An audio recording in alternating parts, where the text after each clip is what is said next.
সব বাধা পেরিয়ে এগিয়ে যাবে দেশ, সেমিকন্ডাক্টর সম্মেলনে প্রধানমন্ত্রী। ক্রমেই তীব্র হচ্ছে সংকট, ফিলিং স্টেশনে গ্যাসের জন্য যানবাহনের দীর্ঘ লাইন। মানবাধিকার কমিশন এবং গুম প্রতিকার আইন সংসদের আগামী অধিবেশনেই আইনমন্ত্রী।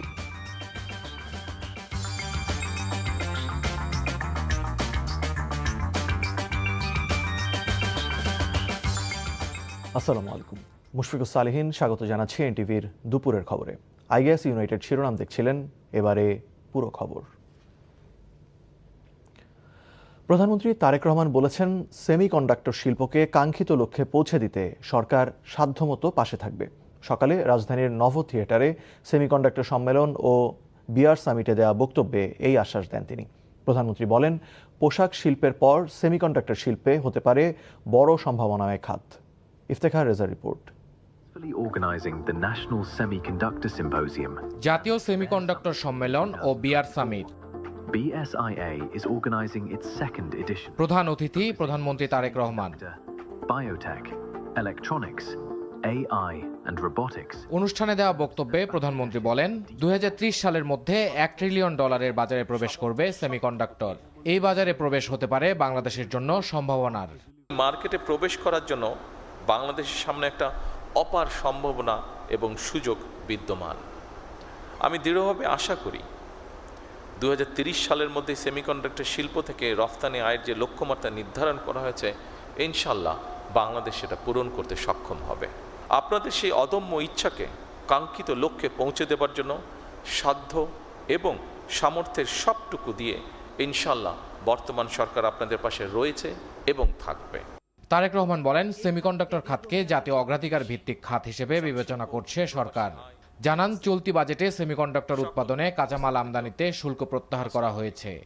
আমরা চেষ্টা করেছি এই সেক্টরকে কিভাবে সামনে এগিয়ে নিয়ে যায়, তার জন্য আমরা কতগুলো পদক্ষেপ গ্রহণ করেছি। বিশেষ করে এই বাজেটে সেমিকন্ডাক্টর শিল্প তৈরির সকল কাঁচামালের উপরে সব ধরনের ট্যাক্স বা শুল্ক প্রত্যাহার করা হয়েছে। আমাদের মেধাবী, তারুণ্য, দক্ষ এবং উদ্যমী জনশক্তির উদ্ভাবনী শক্তির উপরে ভর করে পোশাক শিল্পের পরে, যেটি আমি দৃঢ়ভাবে বিশ্বাস করি, পোশাক শিল্পের পরে সেমিকন্ডাক্টর শিল্পই হতে পারে বাংলাদেশের জন্য আরেকটি সম্ভাবনায় অর্থনৈতিক গন্তব্য।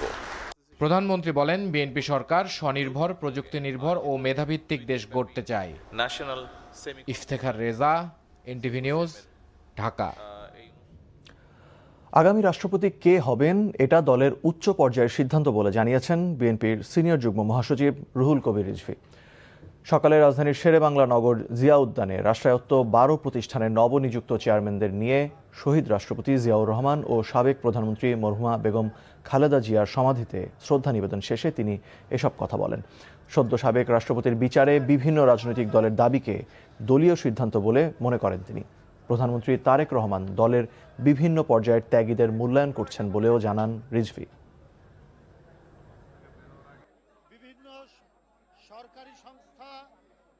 কে রাষ্ট্রপতি হবেন এটা তো পার্টির ঊর্ধ্বতন যে ফোরাম, সে ফোরামের সিদ্ধান্ত। সেটা তো আমি এখনো জানতে পারিনি, তারা নেবেন। যখনই নেবেন আপনারা বুঝতে পারবেন। উচ্চতর নীতি নির্ধারণী ফোরাম আছে, নির্বাহী কমিটি আছে, সেটা দলের বিষয়। সুতরাং আমরা ওইটুকুই জানি, আমরা ওইটুকুর মধ্যেই থাকবো, যে আমরা এটাই জানি। কোনোভাবেই কাটছে না দেশ জুড়ে চলা তীব্র গ্যাস সংকট। দিনের পর দিন ধরে চলা এই অচলাবস্থার সবচেয়ে বড় ধাক্কা লেগেছে সড়ক পরিবহনে। গ্যাসের চাপ বা প্রেসার না থাকায় রাজধানী ও এর আশপাশের অধিকাংশ সিএনজি ফিলিং স্টেশন এখন পুরোপুরি বন্ধ।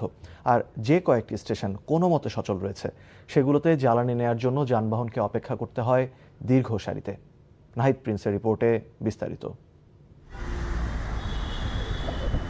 রাজধানীর সড়কগুলোতে সিএনজি চালিত যানবাহনের এমন দীর্ঘ সারি এখন নিত্যদিনের দৃশ্য। ঘন্টার পর ঘন্টা লাইনে দাঁড়িয়েও মিলছে না কাঙ্ক্ষিত গ্যাস। মহেশখালীর এলএনজি টার্মিনালের ত্রুটি যেন স্থবির করে দিয়েছে গোটা রাজধানীকে। দীর্ঘ প্রতীক্ষার পর গ্যাস না পেয়ে চরম ক্ষোভ আর হতাশায় দিন পার করছেন চালক ও পরিবহন শ্রমিকরা। আয় রোজগার কমে যাওয়ায় সংসার চালানোই দায় তাদের। বাইরেছি 9টার দিকে আয় যে গ্যাসের সিরিয়াল মাত্র এই যে 28 টাকার গ্যাস ঢুকছে। ইনকাম তো নাই, গ্যাস লইতে লইতে মনে করেন 2বার সিরিয়াল দিলে 6 ঘন্টা 7 ঘন্টা 46 টাকার গ্যাস ঢুকে পরে আর গাড়ি চালাইতে রেনি বন্ধ করে দিছি। শুধু লাইনের ভোগান্তি নয়, গ্যাসের অভাবে রাজধানীর বেশ কিছু ফিলিং স্টেশন পুরোপুরি বন্ধ করে দিতে বাধ্য হয়েছেন মালিকপক্ষ। আর যে কয়েকটি স্টেশন কোনো মতে চালু আছে সেখানেও নেই পর্যাপ্ত প্রেসার। সংশ্লিষ্টরা বলছেন, স্বাভাবিক সময় যেখানে প্রতি বর্গ ইঞ্চিতে 15 PSI প্রেসারে গ্যাস সরবরাহ করা হতো, সেখানে এখন তা নেমে এসেছে মাত্র 2 PSI-তে। আমাদের তো প্রেশার কম, লাইনে চাপ কম, এই জন্য অত ঢোকে না। যার ঢোকার কথা 300 টাকা, তার ঢুকতেছে 100 টাকা। আমরা যতক্ষণ চালাইতে পারি অতক্ষণ চালাবো, যদি আরও একটু কমে যায় তাহলে অটো বন্ধ হয়ে যাবে আমাদের মেশিন। একদিকে বাসাবাড়ির হাঁসফাঁস, অন্যদিকে কলকারখানা আর পরিবহনের এই স্থবিরতা কবে কাটবে সেই উত্তর জানা নেই কারোরই। Nahid Prince, NTV news, Dhaka. সিলেট আলিয়া মাদ্রাসা ময়দানে 11 দলীয় ঐক্যের বিভাগীয় সমাবেশ আজ। সমাবেশে প্রধান অতিথি হিসেবে বক্তব্য রাখবেন জামায়াত ইসলামীর আমির ডাক্তার শফিকুর রহমান। বিরোধী দলীয় চিফ হুইপ ও এনসিপি আহ্বায়ক নাহিদ ইসলাম সহ 11 দলের নেতারা এতে বক্তব্য দেবেন। গণভোটের রায় বাস্তবায়ন ও সংবিধান সংস্কারে সমাবেশ থেকে নতুন রাজনৈতিক কর্মসূচি ঘোষণা আসতে পারে বলে জানান জোটের নেতারা। সমাবেশ উপলক্ষে নেওয়া হয়েছে ব্যাপক প্রস্তুতি। আলিয়া মাদ্রাসা ময়দানে জড়ো হতে শুরু করেছে নেতাকর্মীরা।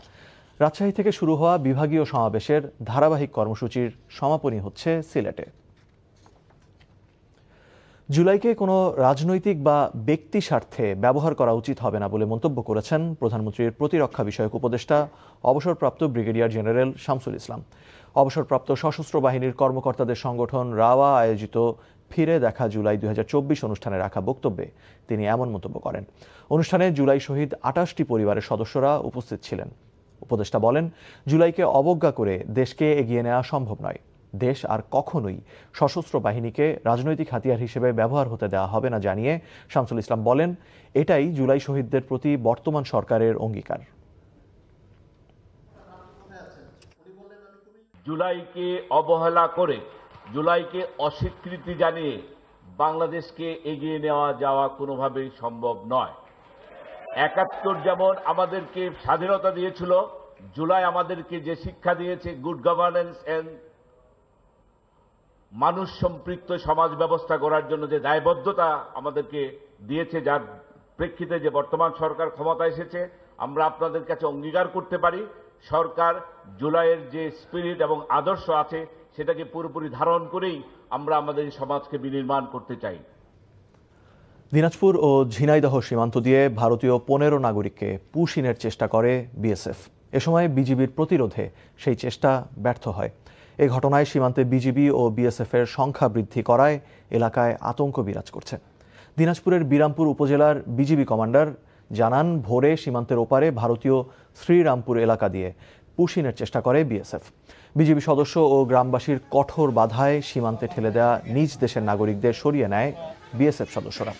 এদিকে ঝিনাইদহের মহেশপুর সীমান্ত দিয়ে 6 জনকে পুশিনের চেষ্টা রুখে দিয়েছে বর্ডার গার্ড বাংলাদেশ। ভোরে উপজেলার সামন্তা সীমান্তে এই পুশিন চেষ্টা চালায় বিএসএফ। বিষয়টি বিএসএফকে অবগত করা হয়েছে বলে জানিয়েছে বিজিবি। মাদারীপুরের শিবচরের চরাঞ্চলে বাদামের বাম্পার ফলন হয়েছে। হাসি ফুটেছে কৃষকের মুখে। তীব্র রোদ উপেক্ষা করে জমি থেকে বাদাম উত্তোলন ও রোদে শুকিয়ে সংরক্ষণে ব্যস্ত সময় পার করছে চাষিরা। উৎপাদন ভালো হওয়ায় ন্যায্য মূল্য পাওয়ার আশা তাদের। উপজেলা কৃষি বিভাগের তথ্যে চলতি বছরে শিবচর উপজেলায় প্রায় 690 হেক্টর জমিতে বাদামের আবাদ হয়েছে। শুধু চর জানাজাত ইউনিয়নে 120 হেক্টরে চাষ হয়েছে।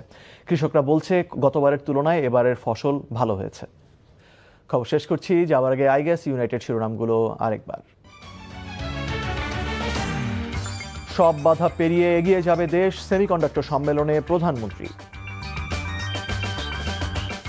ক্রমেই তীব্র হচ্ছে সংকট, ফিলিং স্টেশনে গ্যাসের জন্য যানবাহনের দীর্ঘ লাইন। মানবাধিকার কমিশন এবং গুম প্রতিকার আইন সংসদের আগামী অধিবেশনেই আইনমন্ত্রী। এই ছিল দুপুরের খবরে। এই খবরের ভিডিও সহ আপডেট জানতে ভিজিট করুন এনটিভি অনলাইন www.ntvbd.com। এছাড়াও এনটিভির জনপ্রিয় সব অনুষ্ঠান ও খবরের আপডেট জানতে ভিজিট করুন আমাদের ইউটিউব ও ভেরিফাইড ফেসবুক পেজ। 5টায় দেশের খবর দেখার আমন্ত্রণ রইল। ধন্যবাদ সবাইকে।